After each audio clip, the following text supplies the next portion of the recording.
YouTube? Back at it again with another banger video. We are continuing our look at Crisis on Infinite Earths with issue 3. Here's our cover for it. When we left off, there were the Psycho Pirate had just been taken off the battlefield and taken to whoever this mysterious enemy is, the Monitor's foe, and he was taken to his hideout. Meanwhile, the antimatter was consuming the ancient Atlantis. So now this chapter is going to focus on like the World War II comics and like the Western comics of the DC universe. But we start out with the Monitor, Harbinger, and Lex Luthor's son, and he's been growing very quickly. The Monitor satellite somewhere between all space and time. Astounding! I have never seen the likes of your kind before. In the space of days, you have aged from infancy to adolescence. Yet, you child of Earth 3, son of Alexander and Lois Luthor, you are remarkable for reasons far beyond your rapid aging. Why do you keep testing me, Monitor? Crisis on Infinite Earths. Look at yourself, child. You are an anomaly. Positive and negative matter existing within one form, an impossibility. And yet, what changed you when your father sent you hurtling through the vibrational gap which separates the universes? As yet, I have no answer, but feel that you are the key to the terror at hand. So, the Harbinger is like, Monitor, do you need me? Monitor, he doesn't answer. Is he ignoring me? Does he suspect the truth? Does he know that although I owe him my very life, I now do the bidding of his enemy? So there's a lot of, in this book, there's a lot of like reminding you of like what we got in the last chapter, because these books were, each installment was coming out, you know, on a monthly basis. They would have to kind of like remind you each time, like Harbinger is, you know, she's corrupted, she's going to betray Monitor. So that's why it keeps restating that like every chapter. In case you forgot. So now Harbinger and Psycho Pirate are here with this mysterious guy, and they're both on his side now.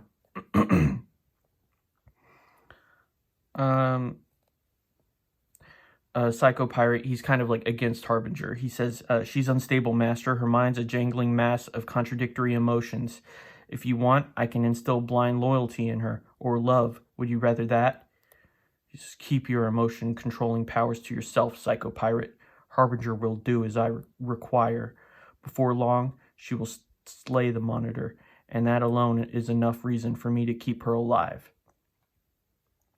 Now, we go back to Earth 1, our main Earth, and this is our future. And we see the Flash. I've only lived here for a month now, a month of happiness, a month of hope. Nothing intruded on our life together. Nothing intruded on our life together. No reason for the Flash to come out of retirement. But now this, despite all the warning instruments, despite the machines to correct such natural disasters, despite everything, it's as if the world were coming apart.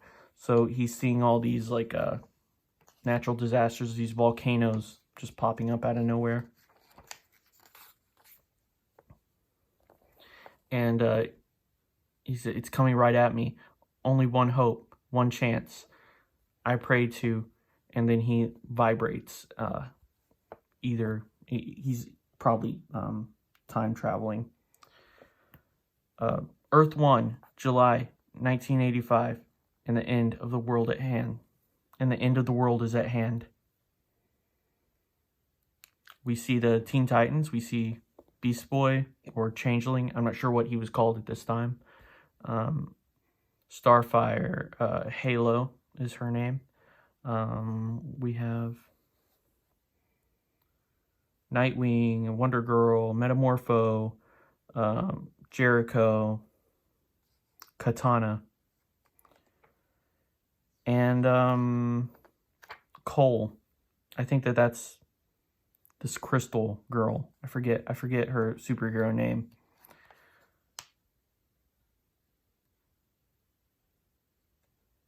We also see Black Lightning is here. So we see Wonder Girl is trying to help these people evacuate this building, and she can't hear the building behind her is starting to collapse. And from out of nowhere, Superman flies in to save her. And Batman shows up. Starfire is trying to shoot the antimatter void. It does nothing. Flash shows up, just like he did before. But this time it's the real him. It's the Flash himself. Batman, thank heaven. I relaxed my internal vibrations. It's brought me back to this time. Something's happening in the future. Everything unraveling, fraying at the seams. Flash, calm down. I have to speak to you. Oh no, I feel so strange. What's happening to me? That glow. If I can pull him free, I've got to stop him before that image I saw comes true. His name is Jericho. Mute since childhood, his silent scream is unheard. He can't let Batman touch the glowing figure. Can't let whatever surrounds the Flash affect the Dark Knight too. So we see the Flash. He kind of dies again, like a second time right here. He's like pulled apart. Help me. He's like, oh my god, I was trying to warn you. Help me. Then we are transported to space far beyond our solar system. We see Brainiac for the first time. It comes swifter than I calculated. Antimatter sweeping through the universe, destroying all it touches. Brainiac, the living computer, sits at his command chair, his fingers sensors, interfacing with the ship's controls. I cannot remain here or this entity will be eliminated. His mental command is issued and the ship responds with the speed of thought. To save myself is my prime directive. But to do that, I must also save the universe. I need assistance on Earth. Only the one who calls himself Luthor can help me now. So Brainiac, in an act of self-preservation, decides to help save the universe. Now, we are transported late spring 1944. The war in Europe will be over in weeks. So it's World War II in a European country. Where is this supposed to be? Markovia. So this is the country where Geoforce is from. And transported here are Blue Beetle, Geoforce, Dr. Polaris. Already here fighting right now is like the Losers, Sergeant Rock and the Losers, and the Ghost Tank. So they show up here in the middle of this battle. I'm not really familiar with the Ghost Tank character, Jeb Stewart, and I didn't really get that. Apparently, the tank is haunted, and like it may be like one of his ancestors helping him out. Like right here, he's like talking to this ghost.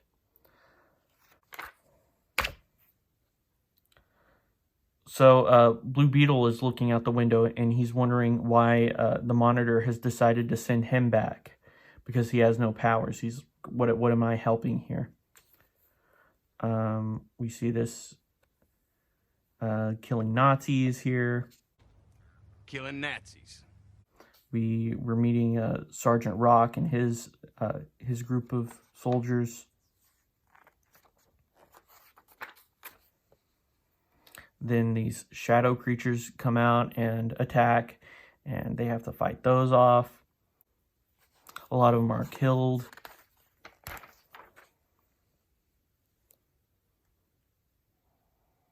Blue Beetle decides to finally get involved. He's climbing the tower, but he gets surrounded by these shadowy figures, and they just they push him off the tower, and he's falling to his death. The Monitor sees him falling and decides to save him, and he gets teleported away. And then we're transported back to the future, the Commandy area. The Great Disaster. First red skies, now electrical storms. It's just as the Monitor predicted. Dawnstar, is it wrong for a Superman to say he's frightened? Or you said you're married, didn't you? I am, and I may never see my wife again. Lois, wherever you are, I love you. Ape, you were hurt saving me. Please call me Solivar. I will be. Solivar, what is it? I do not know, young one. I feel weak inside. It was a pleasure to have met you. Be wise, young one. Solivar, don't die on me. Please don't die. I saw the future, lad, and for you, there are many changes awaiting. Be good. No, Solivar, don't die. Don't leave me. I have no choice, lad. Be good.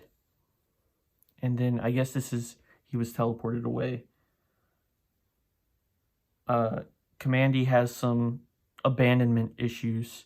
He says, no, I won't accept this. Everyone I know leaves me. My parents abandoned me in that command keep. My friends either died or left. Solivar, come back. So even though he literally just met this guy, he still is like mourning over him. I really like this image of Superman. These two images of Superman, the way he's kind of in shadow. It's very Frank Miller-esque. So we're teleported to the Wild West. The town is Coyote, Texas. The year is 1879. And we meet this character, Bat Lash. He's one of the Western characters of the DC Universe. And he has come to Coyote, Texas, because he received a telegram from his friend Kiwonote, who's this guy, and saying that there was something peculiar. It says, and it don't take no slick East Coast college graduate to guess that's what the half-breed scalp hunter was writing about. So this book was written almost 40 years ago, and it's not as racially sensitive as a modern comic would be. You're going to see that. He meets up with these other Western characters. You get Jonah Hex. Who else? Johnny Thunder and Nighthawk. These guys, that they meet up with some of the heroes and villains that were sent back in time to guard this machine. And it says, you guys better join him. This ain't no place for John Wayne rejects. How droll, cowboys and Indians together. Shut up, Simon. We got work here. Holy spooks. I knew this place was no good. Lash, wait. And then he immediately starts shooting them. We won't hurt you. My name's Firebrand. Don't you remember that green costume on the ombre? It's the same one we saw on the other guy who called himself the Green Lantern or something. Only he wasn't no colored man. Sure am sorry, ma'am. I never hurt no woman as beautiful as you. I've replaced that other Green Lantern. If you are not spirits, who are you? We're from another time, brought here to save our world. Believe me, it sometimes makes as little sense to us too.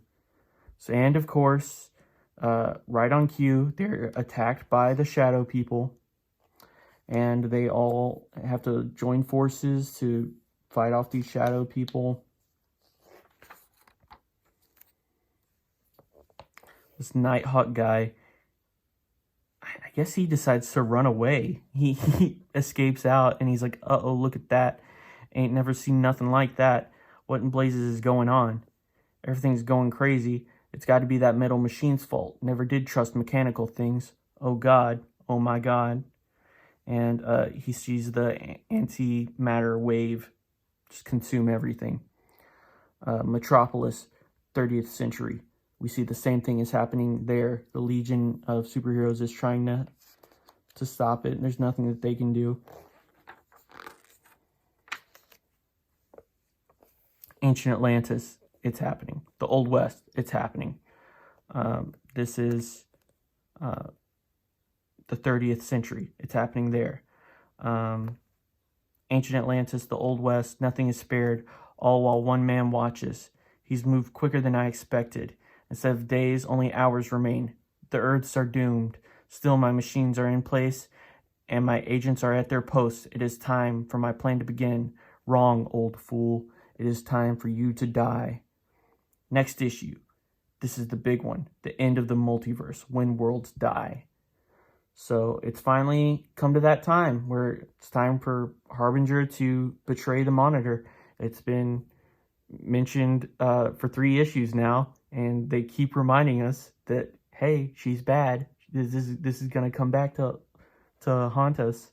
So stay tuned for our next episode where we look at issue 4. Please like, comment, and subscribe, and I hope to see you there. Bye.